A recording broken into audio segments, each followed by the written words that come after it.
Hey folks, welcome to the DarkHorse podcast live stream. Winter is leaving. We are at number 119. Am I correct about that? We're at Livestream 119, and as we stream to you today on March 19th, it is the final day of winter in the Northern Hemisphere. The final day of winter, making tomorrow the solstice. No, the equinox. Yes. Yes. In which day and night are equal in length, although, of course, because in physics anyway, light spreads and darkness does not. On a planet with an atmosphere, of course, there is actually more light, more time with light than with darkness on the equinox. In the rest of the world, in the social world, darkness seems to do a very good job of spreading. There is a lot of darkness, and it does seem to be spreading, kind of almost like it's oozing. Yeah, no, the shadows, they expand their reach in a way that, sunlight being the best disinfectant, would that there were a metaphorical truth there as well. It's not always the case, it seems. Right. Well, there are other aphorisms we could go to. It's always darkest before it goes pitch black. That's one. I don't know if that's helpful, but or true. No, I think it actually. Yes, I think it is, because inherently it's like the ball has to go to a speed of 0 before it reverses direction and falls back down. Yeah, but if pitch black is actually darker than what it was before, then it wasn't darkest right before then. Short of pitch black, it is as dark as it gets. All right. See, aphorisms you don't get caveats with aphorisms. You don't get caveats with aphorisms. Is that a rule? I think so. Okay, that should be an aphorism. That should be an aphorism. Wow. Okay, we are early today. Some of us, at least one of us, has not had any coffee or anything. So here we go. Well, I had coffee. It did not help. You had coffee for both of us, perhaps. Yes. Yeah, it's spring. It's spring, and that does help. Would that the rest of the world would follow along. We've got some announcements. We have, as is usual, we'll have 3 sponsors at the top of the show, and then the rest of the show is ad-free. And then we're going to talk about lab leak. We're going to talk about trans athletes. We might talk a little bit about a Nobel laureate. We're going to bring these things together. Mm-hmm. I feel a theme emerging. It's like one of those situations where, back when we were teaching at Evergreen, there was this phenomenon where you had a sort of plan about what you were going to teach, but actually things tended to gel after you got it all on the table in a way you didn't expect. So I'm hoping for that. I see. Okay. I'm not sure that was exactly my experience, but we had very different approaches. Didn't we? So, but today I am pleased to go with your plan. Excellent. Okay, a couple of announcements before our ads, before we dive right in, and then once we're into the main part of the show, we're going to try to keep it relatively quick today, because we are coming to you early, because we have some place to be. That's all I'll say for right now. So there's a podcast out this week that we did last week called The Evolution of Medicine with host James Maskell. We have not listened to it, but we participated in it, and it was really a terrific conversation. And we got his book. This is The Community Cure. He's actually written 2, but this is The Community Cure by James Maskell. Transforming Health Outcomes Together is the subtitle, and he and the people around him, the people with whom he works, have been working hard for many years to transform how medicine is practiced and how people experience medicine and therefore their own health. I've just begun to dip into this book. It seems great. Certainly the conversation with him was terrific. And it left, I think I speak for both of us, with a lot more hope about the future of healthcare and medicine, potentially globally, but we know the most about the U.S. situation than I've had in a very long time.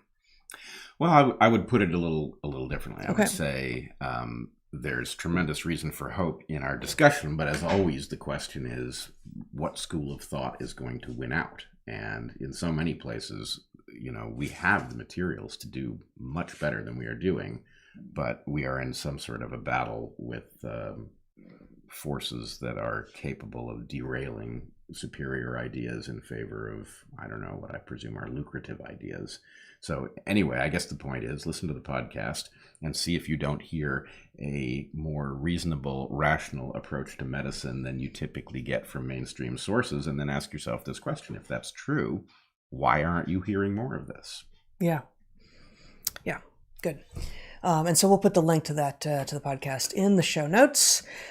Speaking of books, our book is still out there, Hunter-Gatherer's Guide to the 21st Century. We heard, actually, I don't remember if it was this week or last week, that it's been adopted as a text in a college class, this time a sociology class. And this thrills me as a way to introduce evolutionary thinking to people. I think that's wonderful. So consider picking it up. At a bookstore, at a library, wherever, and taking a look if you haven't.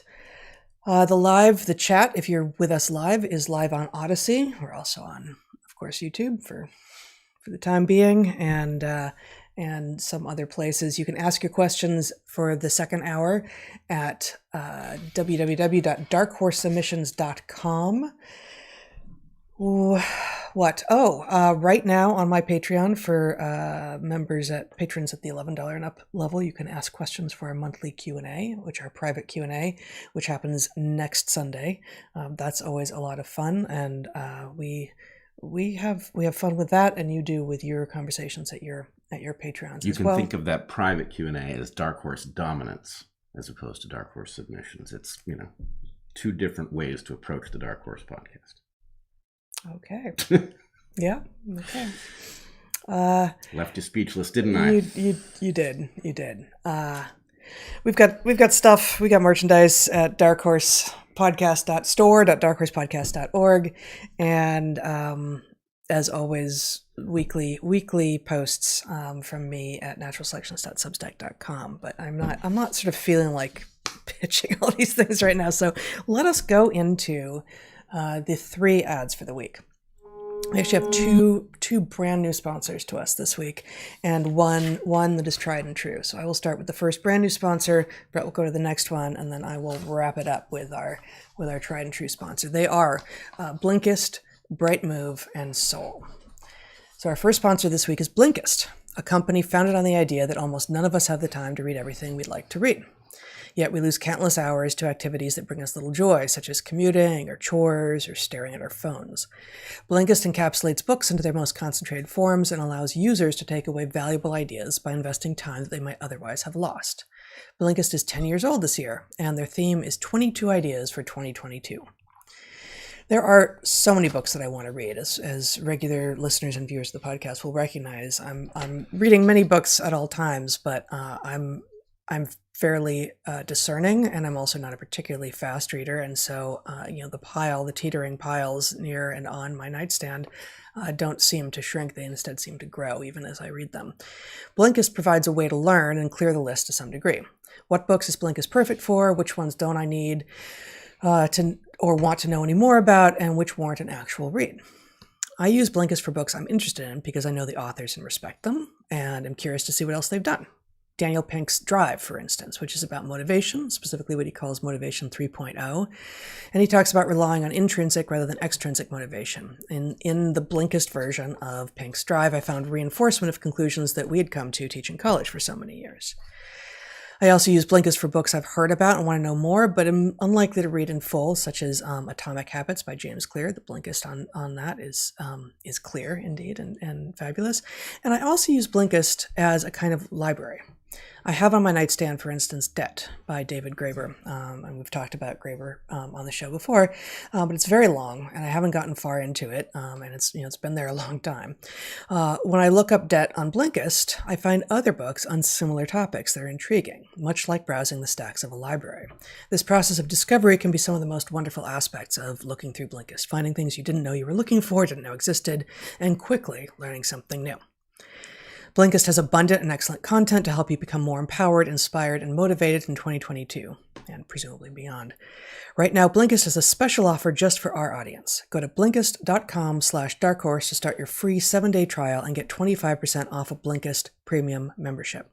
That's Blinkist, Blinkist, Blinkist.com/darkhorse for 25% off and a 7-day free trial. Once again, that's Blinkist.com/darkhorse.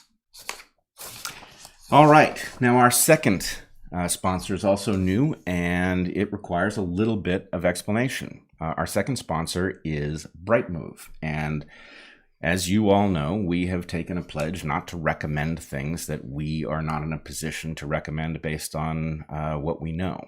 Now, in this case, this is not a service that we have used, so I have to explain to you how it is that we are confident in recommending it. We're confident in recommending it because the company... What is the service? The service is a recruiting tool. I'll get to the details of that shortly. Applicant tracking system, right? An applicant tracking system. And it was... the company was co-founded by David Webb, who's the current CEO. Now, David became known to me as he joined forces for Unity 2020, where he did a lot of excellent work. So not only is David mission aligned with us here at DarkHorse, but he was a prime mover on the ranked choice voting system that we use to select the Unity candidates. So we know he's highly technically competent, and we know he's an excellent guy who gets stuff done beautifully. So that is the basis on which we are recommending this service. So Brightmove is a modern recruiting software, otherwise known as Applicant Tracking System, or ATS. Listeners who work in staffing companies, RPO companies, and HR departments know exactly what an ATS is, and if you are not already using Brightmove, you are missing out on the opportunity to make more placements and hires.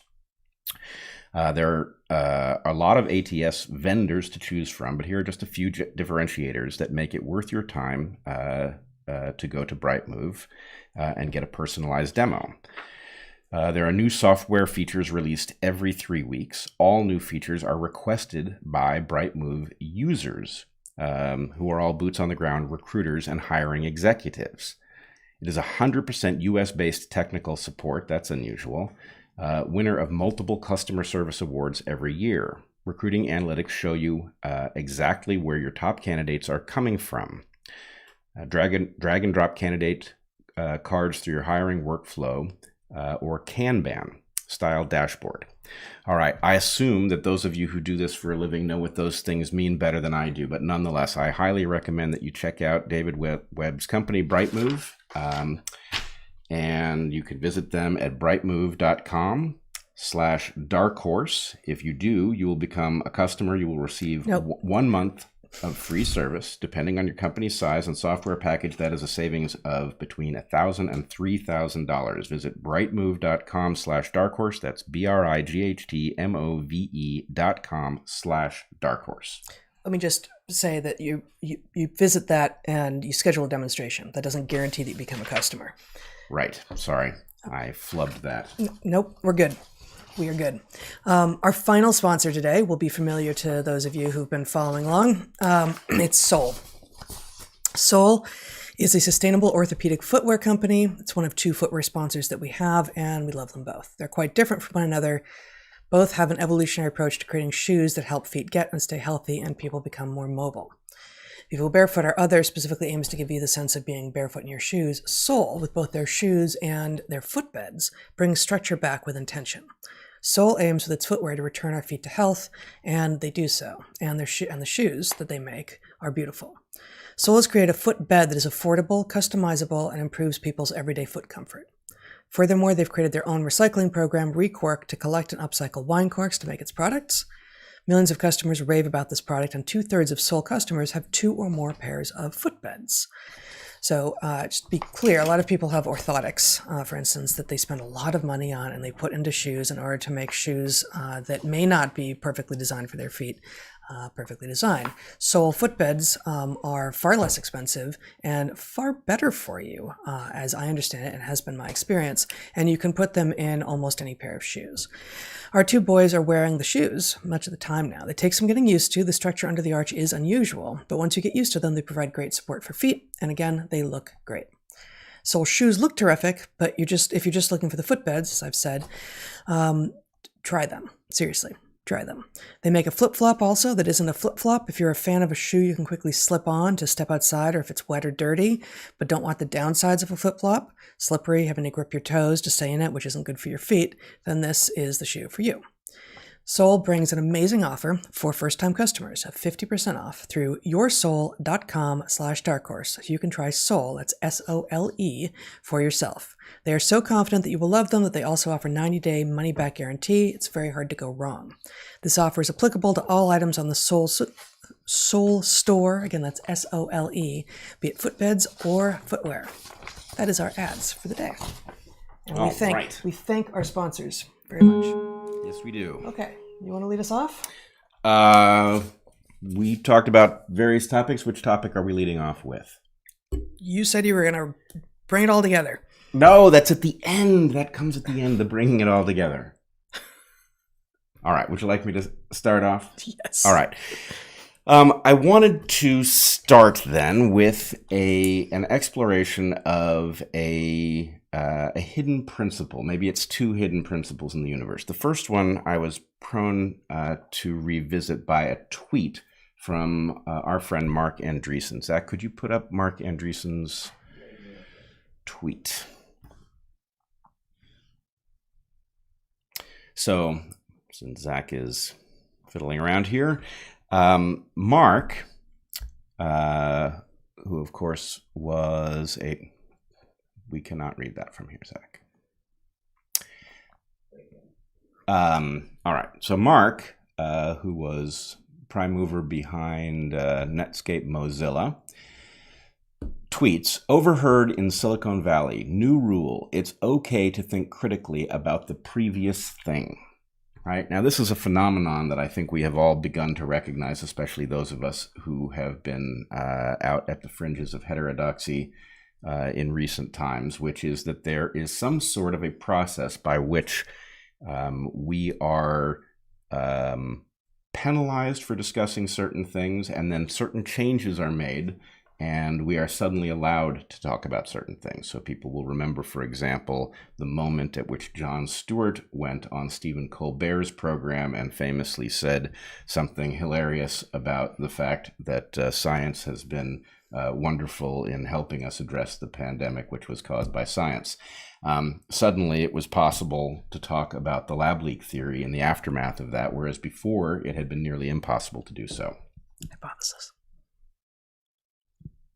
Well, okay. That's a question. No, you're right.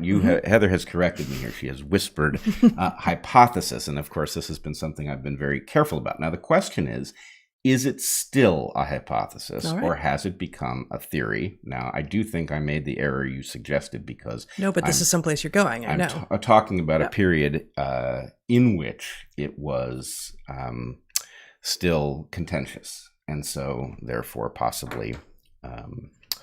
I should have said a hypothesis here, but nonetheless.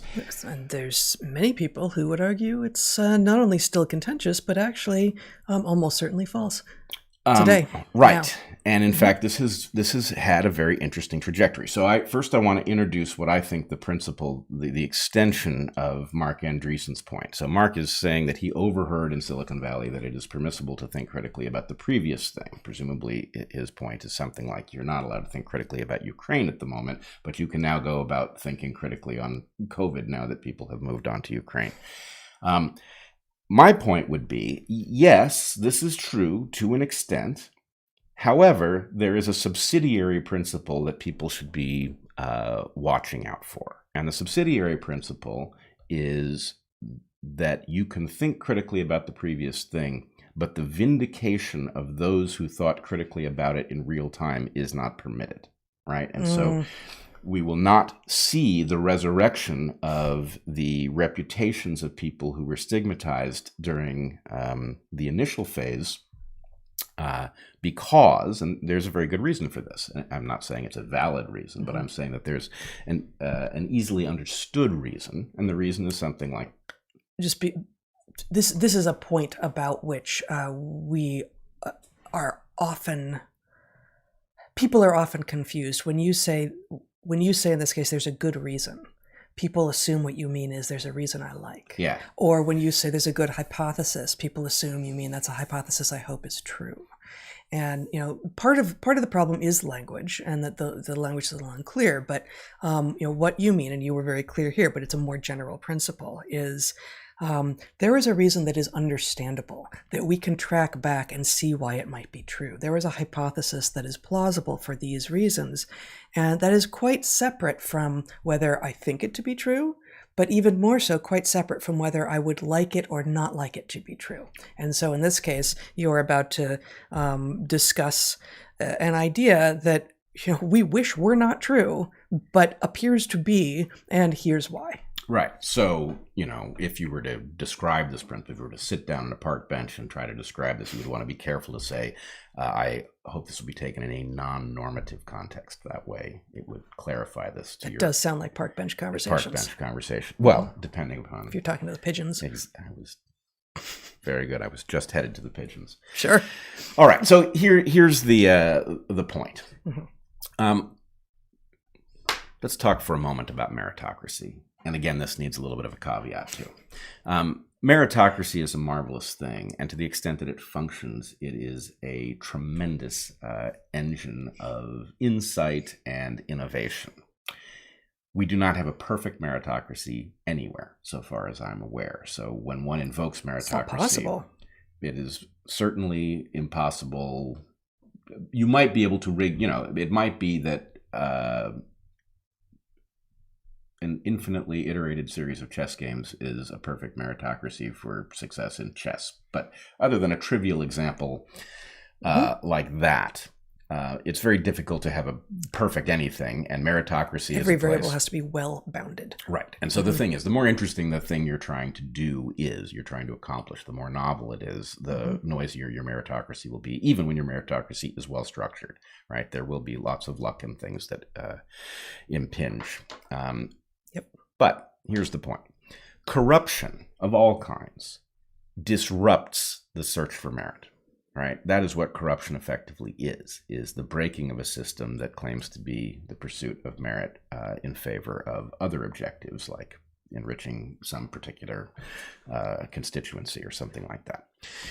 When something becomes corrupt, the thing people do not necessarily intuit is that it becomes often very powerful in protecting itself, but also very easy to beat, right? If you have a corrupt department that is supposed to be innovating things, then it will do a poor job because it's really, feathering somebody's nest or advancing somebody's political interests, and those things come at a cost to doing what it is supposed to be doing. This is true for fields as well. Academic fields, as they become corrupt, become surprisingly easy to beat. Right? Now, it is not surprisingly easy to beat them and get credit for it, right? But if the point is you want to, if predictive power is the purpose of the advancement of science, it is possible to generate more predictive power than a corrupt field. The more corrupt the field it is, the easier it is to beat it in this regard. You can outthink it.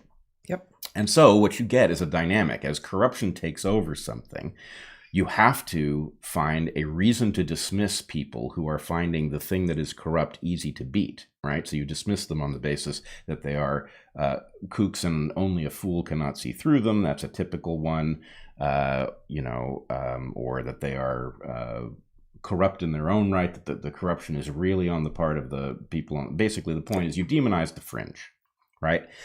Now, the problem is, for anybody who's tracking actual predictive power, the fringe will surprisingly keep being the place where the reality is spotted first and carefully argued, and the mainstream, the corrupt thing, will keep being embarrassed by those on the fringe, right? So but the fringe will also be the home of spectacularly wrong takes, right? Which are easily pointed to as evidence that therefore so must be all of what is not mainstream.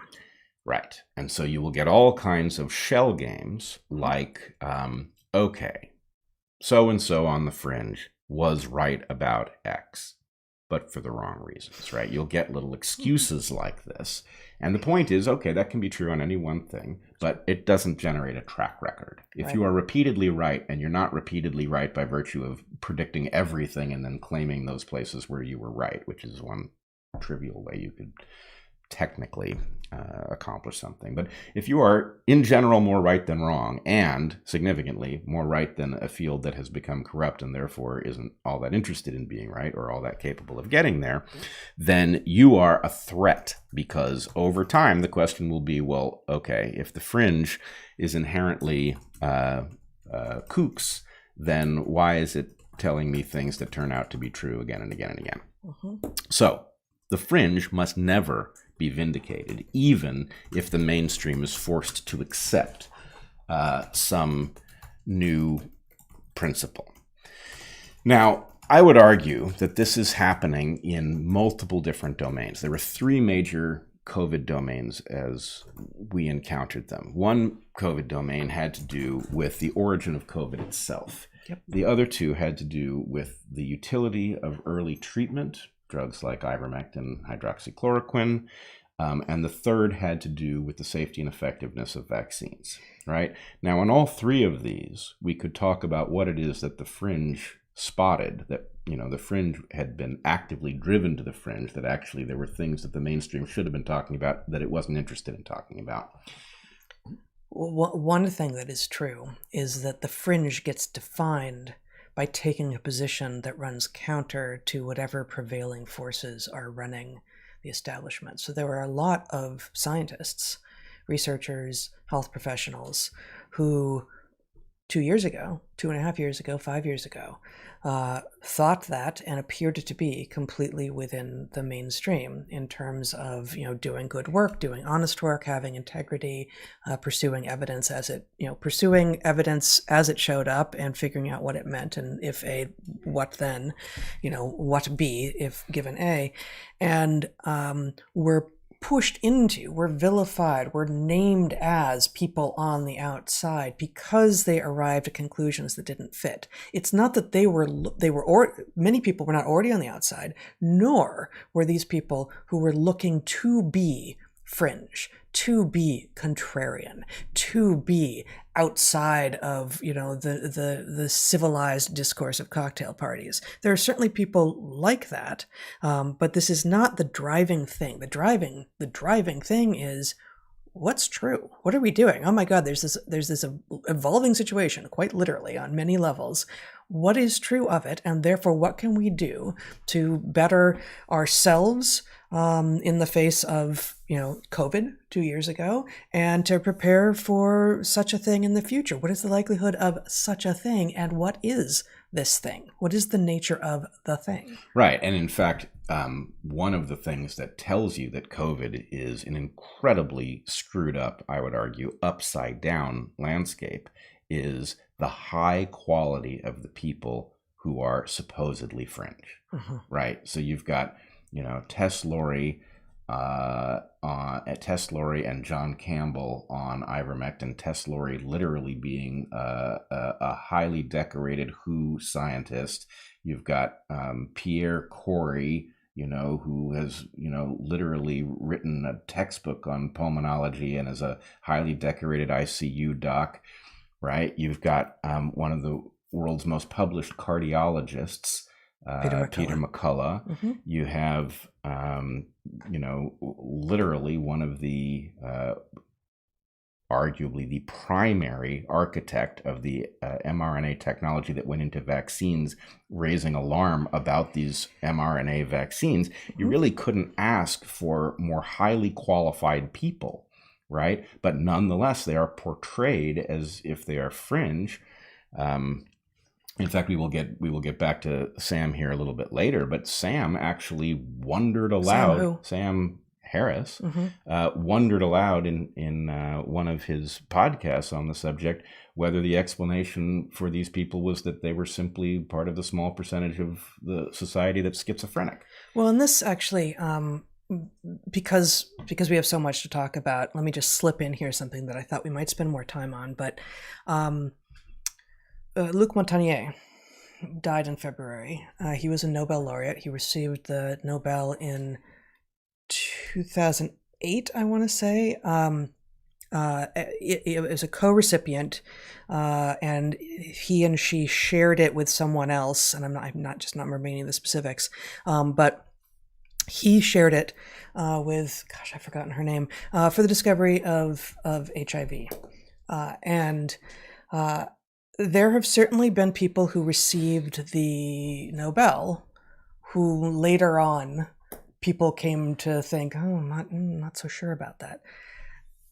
The fact that Luc Montagnier came to question some of what he had understood to be true later on, and what indeed whether or not HIV was the sole cause of AIDS, which is certainly not a mainstream position and it's not accepted within the establishment, but he was pursuing evidence. He didn't say, you have to listen to me, this is the only way to proceed. He said, I am wondering about this. And in COVID, he came out early in actually talking about lab leak. He said, I cannot comprehend, given what I've seen of this virus and a lifetime of research on viruses, and indeed as a Nobel laureate, that this particular virus could have a zoonotic origin.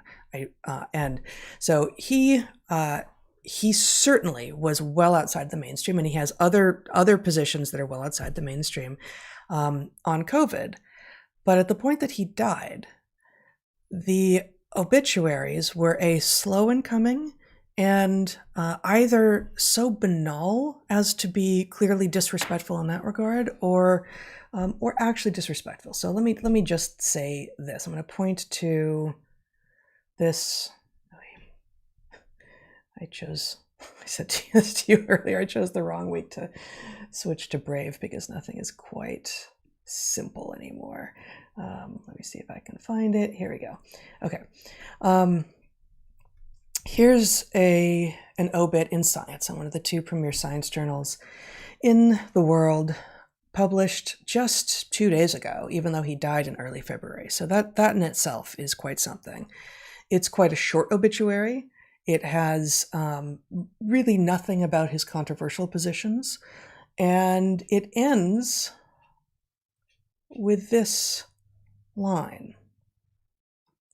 As Bjorn Wenstrom, I don't remember who that is, remarked at the 2008 Nobel ceremony, Montagnier was in the right place at the right time. That is so nasty. It's so nasty. And this is how, when someone has gotten so many accolades that it's really hard to make them into the fringe, this is fringe making. Yeah. That's what that is. So it's hard coding the analysis that Luc Montagnier is fringe, that his success, which nobody disputes, is the result of luck. Right. Right. And he was surrounded by good people. Right. And he got lucky. And let me tell you something, scientifically speaking, right? All of us who actually get how science works understands that it's a self-correcting process. And so this idea that science has arrived somewhere and we are all to follow it is bullshit from the get-go. Right. But the basic point is, look, when somebody with a Nobel Prize, a relevant Nobel Prize, takes up a heterodox position, especially one with a high social cost, right? You don't necessarily know that that person is right, but you do know that you would need to know a lot in order to dismiss them, right? So let's just say, okay, you've got Luc Montagnier, one of his positions, the thing for which he got the prize, the discovery of HIV, right? His later change of position involved his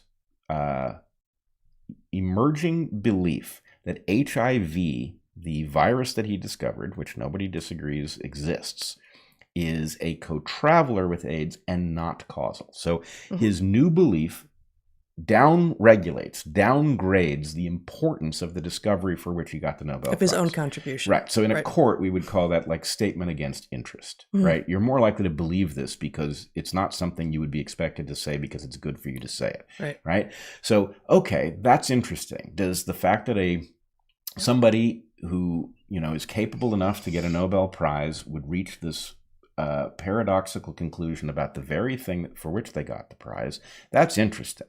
Even more interesting when you get to the fact that he wasn't the only Nobel laureate to reach that conclusion. Right? Kary Mullis, who also recently died and also was on the other side. He died at the very beginning maybe even just before COVID. Yeah. But he had already ended up on the wrong side of Anthony Fauci, right? He was alarmed by Anthony Fauci, and he was also alarmed by the use of his invention for testing for things like viruses, because he knew PCR to be so sensitive that the cycle threshold issue made it possible to abuse it very easily. It was not an appropriate diagnostic tool. He won the Nobel for the, I guess we would say invention in the case of polymerase chain reaction, as opposed to the discovery in the case of Montagnier's prize of HIV. And actually, there's a connection. This is a connection that will come back in a few minutes if I can remember it. But the connection is, like many of our best tricks in medicine, PCR is, yes, it's an invention and a brilliant one, but it is borrowed almost entirely from nature. Right? Well, that's why I sort of pause. I'm like, it's an invention, but it's inspired by and uses many of the tricks that nature has used. Let's put it this way. Its primary tools are enzymes that we could not have written. Yeah. Right? Yeah. Not even close. We just borrowed them from nature, and they do what they do, and they can be modified, but we just don't know enough to do it. Okay, so we've got this process of fringe making, right? That has nothing to do. It's actually, you know what it is? It's an exact parallel to that thing we just described, right? This is the manufacture of an artificial fringe, like in the center of something, right? It's like you've got a carpet and you decide to put a fringe somewhere in the middle of it in order that people don't pay attention to the stain or whatever, right? Because these people aren't fringe. Yeah. Right? Now, again, you don't know whether Luc Montagnier knows something far beyond what you understand at the point he says, no, HIV is not causing AIDS. You don't know whether he's goofed, right, or he's got some deep insight. But what you do know is that you can't casually dismiss it. Especially in light of the fact that he's going after having won the Nobel, he's out of kook territory. He could be a kook, but the point is, what gets you to that level in science is something unusual. So at the point he says something really unusual and counterintuitive, especially something that downgrades the importance of his own discovery, right? You have to listen. And then at the point that you find another heterodox Nobel laureate, right, who has reached the same conclusion, still doesn't make him right. But it does mean, hey, how much would you have to know before you were in a position to say, these people, they've lost the thread, right? You'd have to know a ton. But instead, the point is, that's a crazy. Everybody knows HIV causes AIDS. I was like, well, okay. Everybody knows that, but you're now, it's rather a lot like Robert Malone, right? You want to say Robert Malone doesn't know what he's talking about with respect to the safety of these vaccines. Really? Then who does? Right? Yeah. If anybody is likely to have insight, it would be Robert Malone. And if anybody was likely to be corrupt in the direction of thinking that they were safer than they are, you'd expect it to be Malone, because that would make his invention that much more useful. Well, and there are a lot of these sleights of hand, and they all have there's some differences between them, but another one that comes to mind is, everyone knows that VAERS isn't reliable, that the vaccine adverse event reporting system isn't reliable. Like, well then what are we using? Right. Oh, we don't have anything but that? Like, okay, if we accept everyone knows that initial, like, you can ignore the man behind the curtain part of the argument, there's almost always then who or what, or on what basis do you know that? They did exactly this thing to me on the mice too. Every time I tried to raise this issue about, hey, you've created an evolutionary environment in your mouse breeding colonies that has created mice that are lying to you and telling you that drugs are safe, right? Yep. I got back. It's amazing how often people were like, everybody knows the mice are broken. And it's like, look, first of all, if everyone knows the mice are broken and you're using them for drug safety testing, then that's on you. Second of all, there's no reason they have to be broken this way. I can tell you how to fix the evolutionary environment in those colonies. And the point is you're not interested because you just feel like, well, I'm in the know like everybody else, and you're on the fringe. And it's like, no, the fringe is in the center of the goddamn carpet. Well, and again, I mean, that it's a social argument as opposed to an argument about reality or about science, right? Like, you're telling me something I already knew. Maybe. But two things, right? Like, you were in fact telling them, you were telling them something they already knew, but with so much more precision that you actually had a solution for it. And the idea that because they knew something in that territory in advance doesn't clear them of the responsibility for therefore basing all of their science on a bad model. Well, I was telling them something that they could plausibly dismiss as something they knew. Right. They didn't really know it, right? The fact of the telomere elongation, which didn't have to happen, that was the result of them not realizing that a colony is an evolutionary environment and not realizing that it was going to have a particular effect. But the point is, yes, all models are imperfect, right? A mouse is not a person. There are going to be ways in which a mouse is an imperfect model for people. We all know that. The fact that it's broken in a particular way, especially a solvable way, right? You have to be a fool to dismiss the insight into how it's broken, because if you could fix it, if everybody knows the mice are broken, then wouldn't it be cool to have some mice that were less broken, right? So anyway, it's an interesting, I guess the point is it's all specific versions of a very generic game, right? The powerful people are constantly fringing their detractors, right? No matter how central those detractors are, in the case of, Corey, Tess Laurie, Peter McCullough, Robert Malone. But anyway, that's a process of like forcibly painting someone as a fringe when that's not what they are. Okay, so let's try to connect this up to some other stuff. All right, so the weird thing is, and this surprised me at the time, I had numerous conversations with people who had not taken a public position but privately were suspicious about lab leak. As effectively we were winning the argument on lab leak, right? I had numerous conversations. This is a little bit of a surprise that we're winning. Usually the enemy is so powerful that even if you win the argument hands down, you don't win the perception of the argument, right? Because it is so capable of wielding its propaganda machine to prevent recognition. As it's done with the mouse telomere thing, for example, right?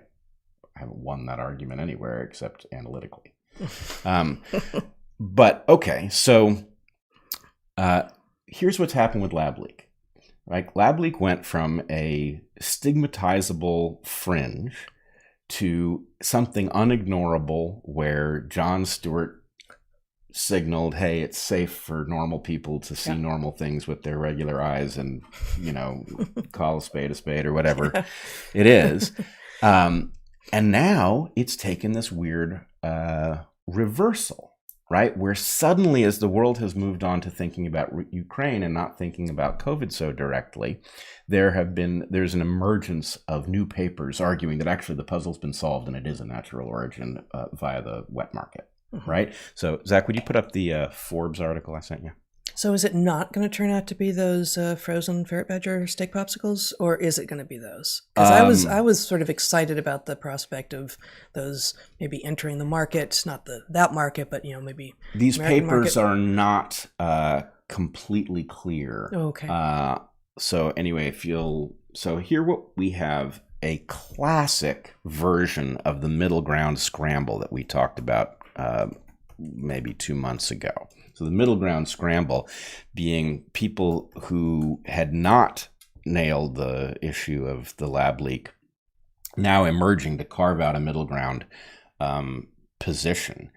And in any case, here's a great example in Forbes. And anyway, if you scroll down to the end of it, Zach, you'll see he covers the 3 papers that have recently emerged. Back up. back up. I think you might even be in the next article. Well, anyway, I'm not going to waste. Okay, yeah, stop. Go back down a little bit. See, first paper by George Gao. Okay, so there are 3 papers that are being pointed to as suggesting, hey, finally we've solved the problem, and it turns out that that it was the wet market all along. Right? Now, these papers are not. The first one is arguably substantive, but it's not meaningful. It doesn't reach the conclusion that is derived actually, from it. So this is the first time I've seen this Forbes article, and I haven't looked at the Gao et al. Paper, but according to this Forbes article, the Gao et al. Paper says that no virus was detected in the animal swabs covering 18 species of animals in the market, and, quote, in other words, the virus was found at the marketplace, but not in any of the animals, suggested that infected people walking through the market were the source of those positive samples. Where did those people get the virus? This paper doesn't answer that question. Like, right. I'm not trying to swear, but like, people in the city where the first cases are publicly recognized to have been, which is practically across the street from the laboratory, were infected. That is no kind of smoking gun with regard to origins at the market. People were walking through a market and were infected, and there's no evidence of the stuff anywhere else. Yeah, no, it's nothing in the market. But then, okay, so that's the George Gao paper. So, well, what about these other 2 papers? Did they do it? Could you scroll down just a little bit? Okay, so these other 2 papers, interestingly, do not nail down what is claimed here either. And in fact, interestingly, who would you expect to be a co-author on both of these? Can't be Peter Daszak, because that would be spotted too easily. It's going to be what, Christian Anderson? Christian Anderson, right. So Christian Anderson, all right, I hear you asking, what is a Christian Anderson? Christian Anderson is the guy who was caught red-handed in Fauci's email exchanges. What? It's not the ferret badgers, it's the raccoon dogs. Raccoon dogs, right. Well, the thing is, I don't know if you've ever been to the Wuhan seafood market, but you get the ferret badger popsicles and the raccoon dog steaks from the same vending machine. So, yeah, that'll do it. All right. So, Zach, could you put up the Fauci email response to Christian Anderson? Okay, perfect. So here this is an email from Fauci to Anderson, just saying, thanks, Christian, talk soon on the call. But it has the email to which he is responding. This is Christian Anderson's email to Anthony Fauci. 25 months ago. Who he calls Tony. 26 months ago. Mm-hmm. And the key thing is at the end of the letter here, where he says, I should mention that after discussions earlier today, Eddie, Bob, Mike, and myself all find the genome of SARS-CoV-2 inconsistent with expectations from evolutionary theory. Okay, that is Christian Anderson in a private email telling Anthony Fauci, this looks like it came from a lab. Okay, now put up the proximal origins paper. I believe it did. All right. Well, then I will just tell you about the proximal origin. You could plug proximal origins into a search engine, not Google. But in any case, the proximal origins paper is Christian Anderson's paper. It's co-authored with a number of other people, in which he, after having privately said to Anthony Fauci, hey, the genome of this virus is inconsistent with evolutionary theory, in the proximal origins paper, which you don't really have entirely here, you've got a reference to it. Click the DOI. Point this. Yep, there it is. Okay. So let us to the editor, and then we've got a bunch of stuff here about the coronavirus. Here at the end of the second paragraph, it says, our analysis clearly show that SARS-CoV-2 is not a laboratory construct or a purposefully manipulated virus. Now, this is Christian Anderson lying, okay? And let me tell you why I say lying. So we've talked about this paper before, but if you would scroll back up, Zach, I'd just like to see when when this is dated. So this is dated just about exactly 2 years ago. That email interchange that we saw was from January 31st and February 1st. Usually, of course, it would take a lot longer than 6 weeks even to get published. But this is, this is a pandemic, whatever. So, but we have less than 6 weeks, or just about 6 weeks between what is now a publicly available email saying inconsistent with basically a natural origin according to what we know about evolution, and a coming out guns blazing saying this is natural, it's inconsistent with a laboratory construct or purposely manipulated virus. Now people can learn a lot of things. Well, data can show up. Anderson has been asked to explain his reversal, and he has not compellingly done so. But even I leave open the possibility that his perspective could have evolved. What I don't leave open the possibility of is that he could have written this paper and not understood the way in which it was misleading. Okay? So what the paper argues, as we have discussed once or twice before on DarkHorse, is that this virus has to have come from nature because we scientists don't know enough to have basically written the edits that make it so effective at invading human cells. His point is, look, we're just not that good, right? Now, the reason that is not just an error, but is clearly a lie, is that we have another mechanism for improving something like a virus, right? We use evolution to solve problems that we don't know enough to solve directly, right? We use serial passaging to get evolution to favor variants that can infect things we wouldn't know how to describe the solution to. And so basically the point is, what isn't in that paper is the proximal origins paper, is any analysis that says this didn't come from a lab with serial passaging used as the mechanism to generate it. Well, here we have actually the last sentence of the paper. You can show my screen if you want, Zach, because I just pulled up the paper on my computer in a PDF form. Irrespective, final sentence of the Anderson et al. 2020, March 17th, 2020, paper on proximal origins of SARS-CoV-2. Quote, irrespective of the exact mechanisms by which SARS-CoV-2 originated via natural selection, the ongoing surveillance of pneumonia in humans and other animals is clearly of utmost importance. Via natural selection is effectively doing very, very heavy lifting now, and it always does, of course. But what will not be obvious to most readers of this paper, and what I don't think would have been obvious to me 5 years ago, is that he can mean there entirely zoonotic origin, or he can mean natural selection through serial passaging in a lab. No, I think he has to mean natural selection in the wild, that artificial selection.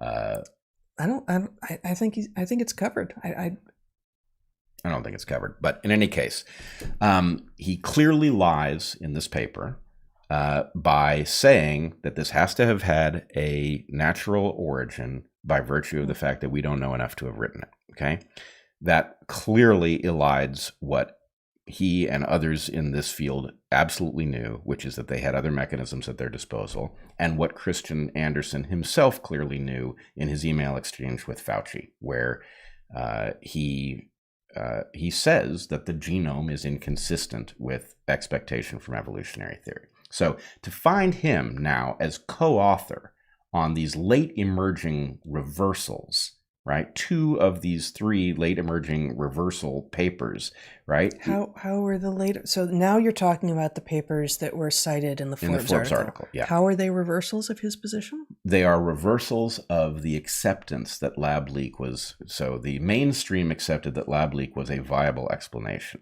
Many of us had recognized that it was the explanation to which all of the evidence which pointed in any direction actually pointed. Right, but they're not reversals for him. No. He is returning to his original position. My point is the narrative. I don't see how this is an inconsistency on his part. This feels like it's very consistent. It's not. Okay. The inconsistency is the world moved on and it stopped fighting us on lab leak because it kept losing. I mean, Christian Anderson literally left Twitter. He was a laughingstock, right, for having written that proximal origins paper. He disappeared for months from Twitter. And the point is, the world moves on to Ukraine, and it's like, let's go back and get that lab leak thing. It can't be lab leak because it vindicates too many voices that we don't want vindicated, right? Well, and I think maybe more important to many people than vindicating voices that were right is that if lab leak, if the last 2 years can be blamed on, yes, extraordinarily bad policy that may have been intentionally bad, but more ultimately than that, this kind of research, which indeed, at least within the U.S., Obama put a hiatus on, and then it just got shunted over to China by Fauci, under the direction of Fauci. Then really the whole world should be expected to say, at the very least, no more of this. No more of this. And, that is part, there are all sorts of reasons that we need, that it's actually totally relevant from a public health perspective, from a virology perspective, from both individual and population level responses to this perspective, whether or not this is a naturally occurring zoonotic virus versus something that was created sort of chimera-like in a lab. But it also has specific ramifications for whether or not this kind of research should be allowed to continue at all. Well, it's even stronger than you're stating it, because really there are two interpretations and they're polar opposites, right? Two interpretations of what? Of the pandemic. Mm-hmm. If the pandemic emerged from the Wuhan Institute, right? And then if you take my analysis, for example, from my Unheard article, where I said, actually, this was a jump that was unlikely to happen without human help, mm-hmm. right? Then the point is, you must not do this research, because this research is the most likely source of such a pandemic, and mm-hmm. maybe by orders of magnitude, right? If, on the other hand, this emerged from nature, then they get to make the argument that they made this happen in the first place, which is, we have no choice but to do this research. In fact, with respect to SARS-CoV-2, we hadn't put our foot on the gas hard enough. We weren't ahead enough to do anything useful with SARS-CoV-2, and that's because we hadn't done enough of this research, right? Mm-hmm. And so the point is, it's one or the other of these worlds, and for those of us who believe that what we've got is a laboratory origin and a large, unlikely to be jumped gap between nature and humans, the point is, oh boy, somehow we have to not only not do this research, we have to not allow this research, mm-hmm. because a pandemic, potentially a much worse one, could emerge from a lab quite easily, right? So anyway, that's where we are. So in effect, they are resurrecting the structures. Oh, I wanted to connect one more thing here, which is, we talked a week or two ago about the fact that the quote-unquote peer review system that we have, the system of grant getting and therefore reciprocal back scratching that exists in the publication apparatus and in the grant getting apparatus, turns scientists, it trains them to be salesmen. Mm-hmm. And the basic point is, what you're getting, as you point out, is a sales pitch for future gain-of-function research, right? Mm-hmm. And it's happening basically at the moment when the world, like we all understood that it was not okay to laugh at the lab leak hypothesis, right? And then Ukraine happened, and then papers emerge, and people may get the vague sense that, yes, for a while we thought it might have been a lab leak, but then it turned out that it wasn't. Wasn't there that scientific work, that actually did show that it was the market, and of course that work doesn't exist. And I don't know why they didn't keep Christian Andersen's name off these papers. It's too obvious. Mm-hmm. But he's there. The guy who reversed himself, didn't say in his Proximal Origins paper what he had said to Anthony Fauci, right, is on these things. And final point, this isn't just lab leak, right? Who is Christian Andersen's boss at the Scripps Institute? I don't know. It's Eric Topol, right? Who's that?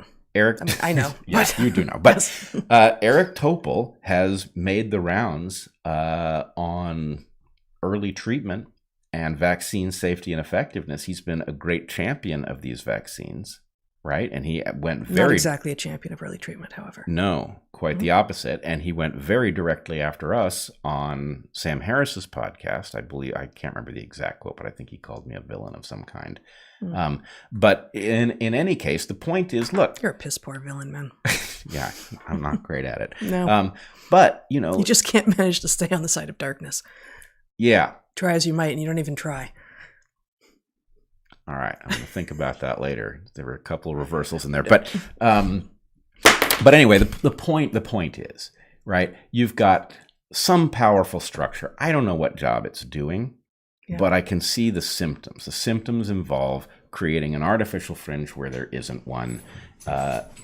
Involves making sure not to vindicate people who were right early, as they embarrass the mainstream, which is too corrupt to get things right, at least publicly. Yeah. Right? It's the same game again and again. And I'm sorry. Having nothing to do with what you're talking about for those watching. It's just the dog just knocked over a piece of art, shook herself off, wandered off. I'm beginning to think she's in on it. She also makes a very poor villain, however. Yeah. The worst. Being a Labrador and all. Yes. There's just no pinning anything to her. Yeah. Oh, so I guess there is one last piece as I'm connecting things together. Okay. You're going to be sorry you asked me to do that. Could you put you said you wanted to. Well, I did at the end, but I'm doing it at the beginning, which is making it a mess. Well, we're closing in on the end at this point. All right. Probably. Maybe Zach, can you put up the New York Times article? What's the subject? The New York Times article is on the closely related subject of Hunter Biden's laptop. Oh, most of your emails never got. You don't have it? No, I can look it up. Okay, so let me just tell you that the New York Times this week acknowledged that Hunter Biden's laptop is indeed the genuine article, right? Okay. Signaling that it is now fine for people to discuss in polite company the awkward situation of Hunter Biden being a crazed maniac. Point of order. Yep. I don't know, 2-3 episodes ago, you brought to everyone's attention the new formal definitions and descriptions of mis, dis, and malinformation. Yep. That were published in, gosh, I don't remember exactly. DHS. The Department of Homeland Security, obviously. And what I didn't see in the descriptions of mis, dis, and malinformation, which are keeping us very safe. Oh, so safe. Was a description of at what point, having had a piece of information, or indeed a person, declared to be a purveyor of mis, dis, or malinformation, when reversals happen. Yes. As apparently has happened here, and I know I have been avidly paying no attention to this story. But what's the protocol? Like, what is the process you're missing for becoming unmis, undis, or unmal informed, or to no longer, to have said something? No. It's not like that. Oh. You have missed the glory of malinformation. Because here's the thing. Let's say you take the laptop story. We'll need a reminder. So malinformation is, it's true, but we don't like it right now. It's true, but it causes you to mistrust the government. Okay. Okay. Right? Yes. Okay, so check me out here. Mm-hmm. Do you remember back during the election of 2020? Which one? Yeah. The recent presidential election. Sure. You remember that fella from The Apprentice was running against that fella who's lost his marbles? Indeed. Right. Okay. Mm-hmm. Some of us at the time, you will remember, were quite alarmed about the Hunter Biden laptop. And the reason we were alarmed was that there were some remarkable things there. A, it suggested a kind of out of controlness right there in the first family, but that's obviously not the presidential candidate. But B, much more importantly, it suggested that Hunter was selling his father's influence. Right. He was peddling influence. Where was he peddling influence? Ukraine, right? Mm-hmm. And so the point is, wow, this is really dangerous. You remember what we were guilty of at the time? It was misinformation, because the whole idea that this was really Hunter Biden's laptop and that those things were true, that was Russian disinformation. Okay. Now the New York Times acknowledges it was not Russian. Can't even keep track. People saying this, yes, were were engaged in misinformation because they had fallen prey to Russian disinformation. Right. The Russians had But now it turns out it's malinformation because it is true, but it's still bad for the government. Now you're getting it. Okay, so the point is... This is great. We need a phylogeny. When this was misinformation, according to the DHS's modern taxonomy of terrorism... Which surely they had a private version of back then. When this was misinformation, because the Russians had planted this laptop with false stuff on it so that we would believe it, right? Yes. When it was misinformation, it was terrorism, okay? Now that it turns out, according to the New York Times, the laptop is genuine... It is malinformation and therefore terrorism. Still terrorism. Right, exactly. Now, why is the New York Times not guilty of terrorism? So the addition of malinformation to the taxonomy allows for there to be no mechanism by which you have to slide between categories, because you can keep track if you want to, but regardless, you're definitely guilty of terrorism. I told you this was going to happen. Yeah. You're putting it all together. The fact is you can't be resurrected for having had the Hunter Biden laptop story correct back during the election. Still a terrorist. Right, exactly. You will not be vindicated, right? Because we don't vindicate terrorists because they're bad people. Yeah. Right? Okay. So otherwise they wouldn't be terrorists. Yeah, exactly. Or something. Right, or something. So anyway, the real mystery is why the New York Times is not going to be, I don't know, closed down over its airing of this Hunter laptop story, which because, and I don't have the taxonomy. I don't have access to the inside thinking of the DHS, of course. I'm not up to their level. But because the New York Times was working in the interests of the government back when it turns out to have been spreading misinformation itself, that was the opposite of malinformation, which gave it a pass. It was like you go right to go, you pass go, you collect your $200, and that's going to protect you.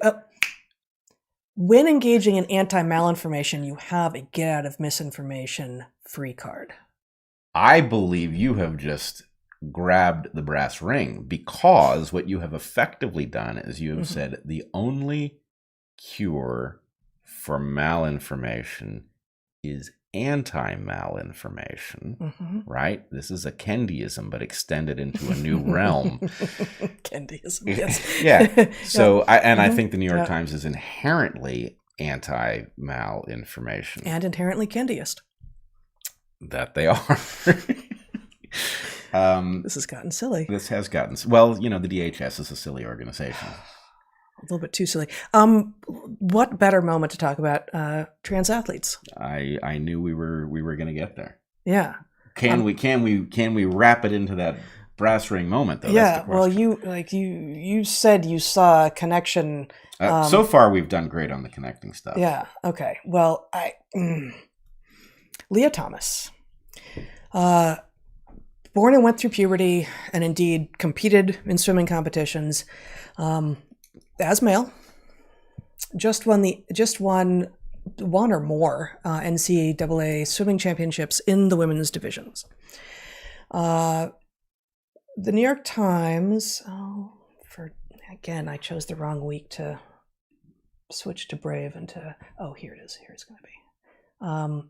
Here we have the New York Times. You can show my screen here. Lia Thomas wins an NCAA swimming title. There, Lia is. Before I say anything more about this, I would like to know what the hell the University of Pennsylvania is thinking, and what this person's parents think about this remarkable transformation from loser to winner. Is really what the transformation is, because there hasn't been that much transformation of the underlying maleness of this person. What we find in this article is Thomas's triumph in Atlanta. Indeed, her very presence at the swimming championships as a contender came amid a far larger storm, particularly in state houses and right-wing media, about sports participation by transgender girls and women. It is incredible It is utterly incredible that recognition of a, depending upon how you count, 500 million to 2 billion with a B year-old reality can be dismissed by the New York Times as the purview of right-wing media. Why? Why would the New York Times, the Gray Lady, is that what it's called? Yeah. Why would the New York Times, which once prided itself on being the source of news for Americans, at least the source of print news for Americans, pride itself on abandoning all reason? And I mean, the binary nature of sex in our lineage, which is at least 500 million years old, is recognizable by everyone. It is recognizable even if you're a cat who doesn't have all of his parts anymore. He's still a boy. Yeah. He's still a boy. And this, oh, sorry, I didn't realize I was still on, but you can keep me on here, Zach. Let me just read one more excerpt from this New York Times article. Thomas, again, born, went through puberty, competed as male. Thomas and her rise, though, forced the typically plodding NCAA to grapple more quickly with a subject that scientists are still examining, and its consequences for sports competitions. Comprehensive research in athletes is still lacking, but early studies suggest that suppressing testosterone in transgender women decreases muscle mass and hemoglobin levels, reducing how much oxygen can be carried through the bloodstream. Most of the changes occur within the first year of hormone suppression, but transgender women may still have more muscle mass than their cisgender peers even after 3 years. As some insist that no amount of testosterone suppression can undo the physiological changes linked to male puberty, like taller height and larger hands and feet, others dispute that transgender women have a built-in advantage and have argued that inclusion should outweigh competition. I have a few things to say here. Yeah. Inclusion should outweigh competition. This is sport. If you want to go swim with your buddies and there's some question about whether or not you want someone to participate, you can talk about whether or not, in this case, inclusion should win the day. But in sport, it's about competition. It's not about, hey, I want to compete because guess why? I know I will win because I'm going to be cheating by competing in that division. So here are just a few. There's abundant evidence here. But I happen to have, you can show my screen here. I happen to have written a article back in 2019, over 3 years ago, for my Patreon that I have opened up. It's publicly available. Should trans women compete against women in professional sports? No.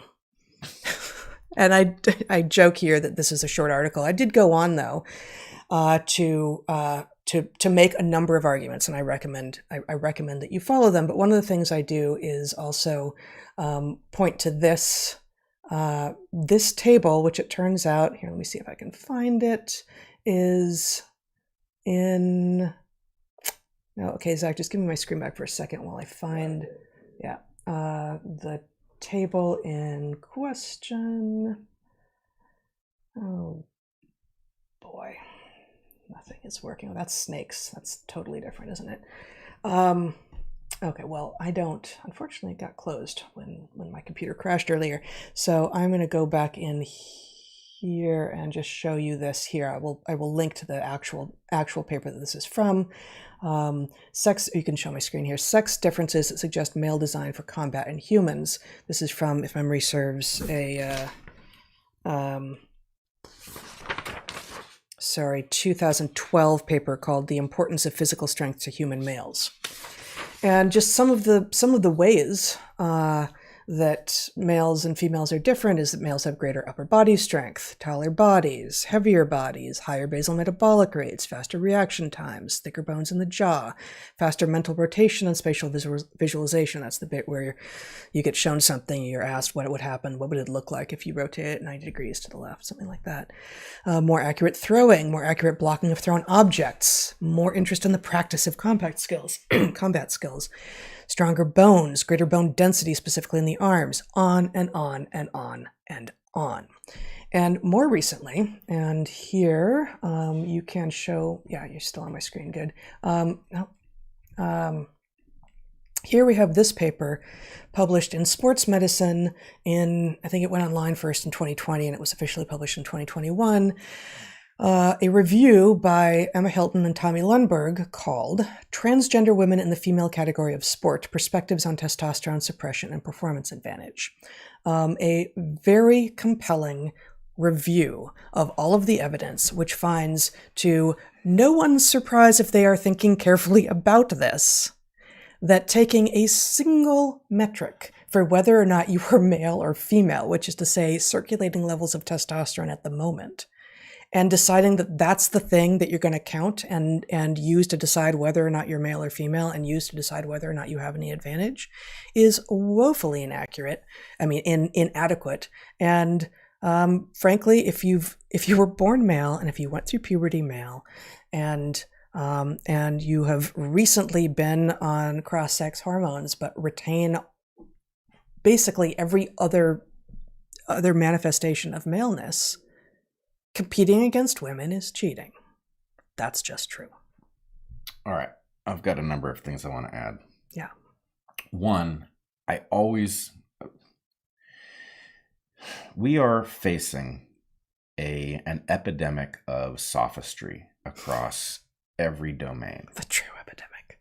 I mean, it really is. Yeah. Right? Mm-hmm. And the point is, I hear you making points that shouldn't they don't need to be made, frankly. I mean, look, you can win this argument in one move if you're held to a reasonable standard, right? Does anything that we do in the medical practice of transitioning males to trans femaleness change the height of the individuals who have been transitioned? It doesn't, right? Or the skeletal structure. Maybe bone density. But my point is, even just one parameter, that the fact is, were you a tall guy? Yes. Are you going to be a tall woman? We don't know. Yes, we do. In fact, you're going to be an exceptionally tall woman because you were a tall guy and you're not going to get shorter. I mean, maybe you get a little shorter, but you don't get a lot shorter. So anyway, my point is, this is obvious, right? This is really an emperor has no clothes moment. Yep. Is it fair for somebody to go through puberty as male, declare themselves female, have procedures, whatever they are, and then join women's sports? No. Simply no, because one thing we can say is this doesn't fully reverse the transitions that male puberty causes the body to go through, right? It's a simple conclusion. Pre-puberty, boys and girls have much more similar both interests and skill sets. Right. Now, second thing is, the New York Times is interested in the question about how we, balance the desire to be inclusive in sport with the uncertainty of the evidence as scientists mull over this question, right? Follow the science, New York Times. Find better scientists. Any scientist who's confused by this isn't really good at their job. Go look at the Hilton and Lundberg paper. And, one thing, so I have actually Emma Hilton and Colin Wright and I have written a couple pieces together. So I know her and she's terrific. But one of the things that we had talked about sort of behind the scenes was people would ask us, like, well, what's the primary literature? What's the scientific literature on the idea that men and women are different? Right. And like, it's actually too obvious ever to have been written down that way. Yes. What is the scientific evidence that plants are inferior at warfare? I don't have it. Well, if you can't produce a piece of primary literature, it must not be true. And furthermore, I'm really hoping that you have a randomized controlled trial for that. You better. Yes. You better have a randomized controlled trial, because otherwise the trees that are best at warfare could, I don't know, something. But okay, so the New York Times is wrestling, it is grappling with the question of inclusion versus scientific certitude. Right? Oh boy, are they wrestling. Which is total sophistry, because I would point out that the very nature of women's sports makes clear that inclusion is not the goal.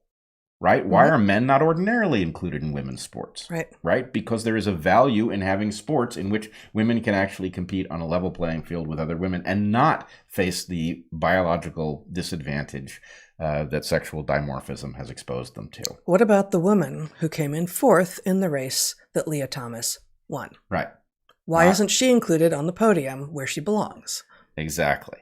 Now, I'm also, you asked a question about what Lia Thomas's parents think. Yeah, I did. And in general, I don't love that sort of approach. But in this case, I really do wonder, actually, legitimately. Well, I found myself in a different place on this story. Okay. Which was wondering about Lia Thomas. Mm-hmm. And here's the point. Let me just be clear about this. We have said many times when we have discussed transness on this channel that we do not regard transness as inherently a malfunction, right? There's too much transness in too many populations, and there are longstanding traditions about how it is addressed. Now, that is not to say anything about medical transition or anything like that. However... Or the rate at which it is prevalent now in the West. Right, which could be the result of all kinds of disruptive influences. But it is not inherently malfunction, okay? But here's the point. What does it say about a person that they go through life male, they go through puberty male, right? They go through competitions male. They go through competitions male. They then, let's say that they genuinely feel they're born in the wrong body. Fine. Do they not look at their victory in a competition like this and feel embarrassment? Right? The point is, look, okay, so you're trans.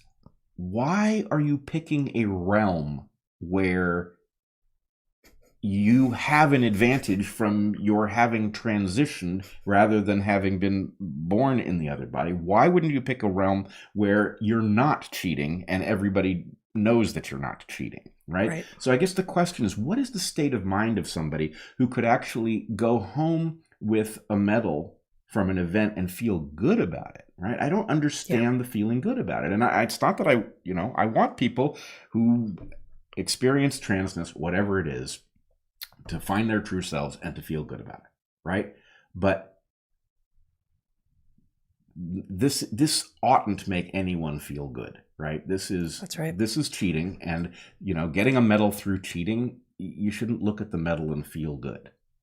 Right. No, you should not. And the fact that a good part of the world can see what's wrong here is one thing.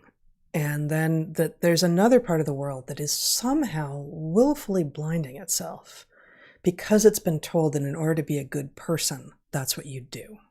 In order to be a good person, you move the syringes out of your Twitter bio and move in the Ukrainian flag. In order to be a good person, you talk about how amazing it is that Lia Thomas beat out a bunch of women in swimming, even though it's utterly obvious that this person would do so. There's no sportsmanship there.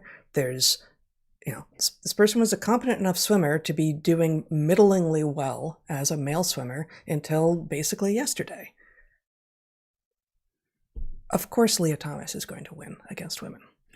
And if it were true that, it is not true, but if it were true that there was some mechanism for reversing all of the advantages that come through male physiology and male puberty, then there would be a well-defined literature that would describe the pattern, so that we would know how many years had to pass with what kinds of therapies before the advantage had been neutralized and you could join women's sports. And the reason that there is no well-defined literature, and the reason that the New York Times finds itself grappling with the question of scientists who can't figure this one out, is because this is political. It is not scientific, right? Yeah, no, the inability to get to the answer is the point. And, and I guess, how many different realms do we need to see nonsense masquerading as science before we say, oh my God, what has taken over our scientific system and what kind of danger is implied by that breakage? Yeah. And I guess I finished that Patreon article that I showed by saying, also, I will call people trans women. I have avoided doing that in this particular case because this looks like transitional sophistry at some level. But what I won't do is call women cis women or men cis men, although it's not really that surprising that that's not where this fight is taking place. And I will also not say, nor do I believe that, given, again, the 500 million to 2 billion years of evolution that is part of our lineage, that the statement trans women are women is true. Women are women. Trans women is a new category. And it does not have a 500 million to 2 billion year history at all. It is a new category. And we can be kind and compassionate and respectful without throwing out reality and being unkind, uncompassionate, and disrespectful to all of the women who are being hurt by this, the children who are being harmed. It goes on and on and on, and society, and our reckoning with reality that takes a hit every time we are told to utter one of these completely wrong-headed and insane sentences like trans women are women. Yeah. Now, I think I would say my policy is I will treat trans women as women or trans men as men for every purpose where that does not harm somebody else. And the basic point is at the point you get to things like prisons or sports, then we have to look at the reality. Now, I would point out, I went to Lia Thomas's Wikipedia page, and it has this shocking feature, which I would recommend people go to it and read it. It's not the first time I've seen it, where the thing is written in such a way so as to tread carefully around the modern convention of not, quote unquote, misgendering, right? And so the point is, it is cleverly written. Even from before, it's like the sex equivalent of dead naming. It's like dead sexing. Right, exactly. It's dead sexing. And so what they do is in places where it would be, obviously this person has a history as a boy and then as a man. And competed as a boy and a man. Right. And so instead of saying, and didn't win races. He competed, blah, blah, blah, then transitioned, now she competes, right? That would be a literal, if we accept that she is a she, that is a literal description. Instead, what they do is where they would say he, they say Thomas, right? The last name. Right? So as to be gender neutral. And then at the point that the person has transitioned, they say she. And even worse than this, in the case of Chelsea Manning, right? I have seen the New York Times, Rolling Stone magazine, and I believe Wikipedia all engage the fiction that Chelsea Manning delivered documents to Julian Assange, which did not happen. That is historically false, right? So here's the question. If this is all so clear. Because I can't even remember his name at the time. Bradley Manning did that and later transitioned in prison, maybe even, right? Came out in prison. Yeah. I mean, it's like the opposite of reality, and it does once again feel very postmodernist. It's what I currently believe is not only reality, but it has always been reality. And the fact that I didn't always believe it doesn't change anything, which also leaves me open to changing my mind tomorrow, at which point that has always been reality. And if you believe me today and then don't update your understanding of my belief of reality tomorrow in keeping with my understanding, then you've slighted me. It's a microaggression. For God's sake, it might be a mega aggression. Who knows? It's a kind of weird immunity from hypocrisy, or from being, convicted of hypocrisy, right? To change your mind, you should acknowledge that you've changed your mind. To be able to go backwards and say, oh, I always I always believed that, or I always was that, is nonsense. And this actually comes to the point for me, which is the solution to this problem.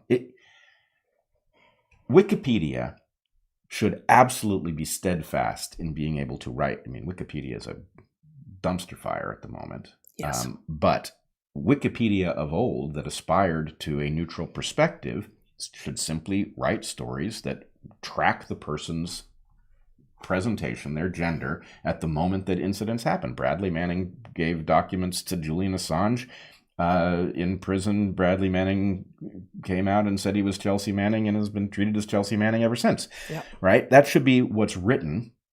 And the idea that we can't write that because we're treading lightly around sensitivities says that we are not dealing with objectivity. And I think the solution to this involves rational trans people confronting this. Right? And actually, we saw this a bit. Mm-hmm. Caitlyn Jenner came out against the competition of women of trans women in women's sports. Mm-hmm. And the basic point is, look, I'm defending women. It's the right thing to do. And, you know, why am I forgetting? Buck Angel has also been very good on this issue. And so, look. No, there are a number of people, most not quite as public as them, but I know some trans people too who are actively like going to, for instance, state hearings. Trans people saying trans people should not be competing as the sex that they were not born to, right, in sport, trans women, and it's powerful because these are people who actually do have the lived experience of the pain and horror of the gender dysmorphia that actually causes some very tiny number of people to transition, and the people who are abusing the ability to transition and, for example, compete against, women. Those people are robbing trans people who are just trying to live a life with extra complexities in it. Exactly. Right. And so I really do hope that there is an emergence of, a wise consensus amongst trans people who spot how crazy this is. Indeed. We have gone way longer than I thought we should, but I have one last thing, sure, if I may. I actually have 5 last things, but let's do this one, actually 2, very quickly. Because we take on woke and COVID woke all the time, and many confuse woke with being on the left, because that is the claim. I found a really stupid anti-feminist right-wing take on Twitter this week that I thought I'd share, because why not point out the stupid wherever it shows up. So here it is. Zach, just briefly, if a woman hyphenates or doesn't take her husband's last name when she gets married, she doesn't respect him. So you can take that down now, so I can have my notes back. I really hope that's not true. Right. There's a lot of places that I could go here, but this feels just as shallow and daft a point as the idea that if white women have a food cart in which they make burritos that they learned how to make when they were in Mexico, they're engaging in cultural appropriation and need to be shut down. And yes, that did happen in Portland a few years ago. And yes, they did have to shut down their business, and they're done, right? And boy, when I went looking into that story, I'm like, wow. They admitted to looking at what the Mexican women were doing at some points when the women weren't totally interested in having them look, and so maybe they were actually thieving. It's like, okay, I'd like to know more about that. How come I'm only finding that in these stories that have already concluded that any time people from a different lineage make food of one lineage, and that's cultural appropriation? That's dumb. This is also dumb. This is shallow and daft. It doesn't recognize the many, many ways that human beings have lived, have decided to track lineage. And is it true that in a culture that has been patrilineal, which is just to say that we tend to track lineage through the male line, that it is easier if everyone follows the same naming conventions? Yeah, it would be, right? However, in an era in which women are recognized as having as much capacity, and always, of course, have, but actually have just about as much opportunity, if not absolutely as much opportunity, if not in some places more opportunity at this point, than men to actually find the way that they want to make a difference in the world, be it, creative, analytical, exploring, writing, healing, whatever it is. The idea that one has to change their name from that of their father to that of their husband upon getting married is archaic and is disruptive of a woman's ability to make a life in the world. It has nothing to do with not respecting the man that she is marrying, just as a man taking, just as well, there's a lot of ways it has nothing to do with disrespecting the man that she's marrying. It is a recognition of a woman being a complete member of the partnership with goals and values and interests that are independent in the world. That there are now three entities. That there's the man and there's the woman and there's the couple. And in our case, we decided that because of the culture that we live in, it was important and valuable to give our children your name. Yep. And there was, I think we may have talked about this before, but I don't even remember that we talked about that. We certainly talked about our names a bit. Even considered at some point maybe combining them, but both of our names are ridiculous enough that was, we're going to end up with whining or something. And, it just didn't make any sense precisely because the idea is like, you've always been Bret Weinstein, I've always been Heather Hying, and we were going to continue to do that now also in partnership. But our children had never been anything. And furthermore, there is evolutionary reason for a patrilineal naming convention with regard to children, which is that in a situation where the children are the genetic children of the mom, I don't have any uncertainty about whether or not I'm their mother. And I also don't have any uncertainty about whether or not you're the father, but the rest of the world might. Hey. They shouldn't. No, I take your point. So, in mammals, this is just simply the nature of the beast. This is simply it. And so we are signaling to the world the truth. Which is that we are a family. And I have the name I was born with, but the four of us are a family, and our children have your name, and that therefore raises no questions, as it should not. So I take this as a simple example of a canonical problem, right? Used to be that a household involved a man, breadwinner, went out and did things in the world to the extent that somebody was going to start a sawmill or innovate, it was likely to be the guy. Mm-hmm. The woman was part of a team, but the element of the teamwork was largely done on the home front. That's not a fair thing, but that's the way biology set things up. The modern world... Well, it's not that old. That pattern is maybe as old as agriculture.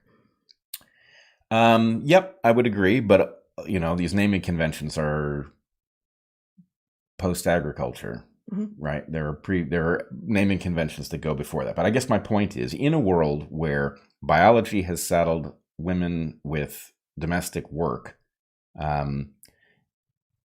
what you have is a division of labor and a team, and mm-hmm. that team has a name, and it made sense in some ways for that name to be the forward-facing part of the team. Name dad. Name public-facing person was the name of the team that was public-facing, right? And therefore also the name of the team inside. Right. And in modern circumstances, largely as a result of birth control, women have been liberated to participate in the world in innovation and productivity outside the home. And that's a great thing. But the point is, it creates a situation in which we do not have a solution for the naming convention that we inherited. All solutions are bad, right? Yep. Including the solution of everybody keeps their own name, mm-hmm. and then the kids have one person's name or the other person's name, right? Hyphenating. I find myself when I write to the kids' schools or the teachers who don't know me, I'm like, Heather Hying, Zach Weinstein's mom, just in case you were wondering, who am I? Why is this random person writing when the kid has a different name? Right. But that's a tiny little cost. Well, I think the point is there's a tiny little cost with all solutions. They're all bad. Yeah. Literally, all of them. Hyphenating is a bigger cost, I think, because it's not sustainable. Right, exactly. Hyphenating is worse. Yeah. Choosing one or the other is worse. It negates the nature of children, right? How you choose one or the other is fraught. And so the point is, nobody's got a solution to this. And the problem with that perspective is that it basically points to one of the solutions and doesn't recognize what's wrong with it. And what's wrong with it doesn't recognize the cost. In a world where both men and women are building reputations in the world, the fact that somebody has to effectively be nominally trans, that's not the way it sounds, but the idea that you have to transition your identity at the point that you marry, it's arbitrary because marriage isn't what it used to be, right? Marriage used to be the point at which you start producing children, and some married people don't produce children by choice, and some people have children before they marry, and so the whole system has come apart. And the fact that it was also much more widely understood to be a permanent condition. Yeah. So I do think that part of what underlies that that wrong conservative take is a recognition that increasingly people get married thinking, if it works, it works. If it doesn't, it doesn't. And, really it is supposed to be permanent, and sometimes it can't be, sometimes it doesn't work out. But there would be an additional cost for sure. There would be additional reasons to stay in a marriage if you're like, and I'm now going to go back to the person that I was then in terms of my name. Like there are additional problems with actually becoming independent and having a public facing persona in the world if you might be changing your name all the time. Yeah. I don't think of it as a permanent condition. I think of it as a chronic condition. Do you? I don't know. It seemed like something to say, but sure. One way or the other. Okay, let's just end. Zach, would you show the picture that I sent you, which is the sign that I saw in Portland this week? I was walking around a neighborhood, actually, I guess I can mention, in Selwood, and there were all these, actually take it off for a second, I'm sorry. There are all of these places, as we talked about last week, the mask mandate's lifted a week ago today. And there are still a lot of people walking around in masks, even outside, some much less outside, but in a lot of stores. And there's still a lot of signs on a lot of stores, including like coffee shops and restaurants where you would walk in with a mask, sit down and take it off. A lot of signs that say masks still required. Amazing, right? And I have complained in this space before that you also have a whole lot of signs about equity and inclusion exactly from organizations that are then saying actually no vax, no entry. But this is a sign that I saw this week in amongst other businesses. We do not discriminate, it says, against any customer based on sex, gender, race, creed, age, vaccinated or unvaccinated. All customers who wish to patronize are welcome in our establishment. And it was heartening. It was beyond heartening. And it's a terrific store too. I'm actually just not going to mention it here right now until I talk to them about whether or not they would like me to. But really, really heartening to see if you're going to say the things that really shouldn't need to be said. We welcome both men and women and people of all genders, whatever that might mean. People of all creeds, which is more or less religion, and vaccinated or unvaccinated. Like if you're going to say all that first part, and if you're actually going to mean it, and if you think that it needs to be said, which I would have hoped by now in the history of humans, we wouldn't need to be saying that now. But if you think it needs to be said, then yes. Then yes also to decisions about medical history that really have no right, no reason for other people to know, much less ask for and care about, especially given the nature of these particular decisions. Yeah, that is heartening, especially in light of the rate of voluntary maskedness in Portland at the moment. Yeah. Anyway, maybe that will change over time. Yeah, indeed. All right. We are going to take a break. We are going to probably curtail the Q&A a fair bit because we went on longer than we were going to. You can ask your questions at www.darkhorsemissions.com. You can do all sorts of good stuff. You can read our book. You can find us on Patreon, where you have access to the Discord server. We start off every Q&A with a question from the Discord server, the Dark Horse Discord server, which you get access to in either of our Patreons. And I would remind you, too, be good to the ones you love, eat good food, and get outside. Be well, everyone.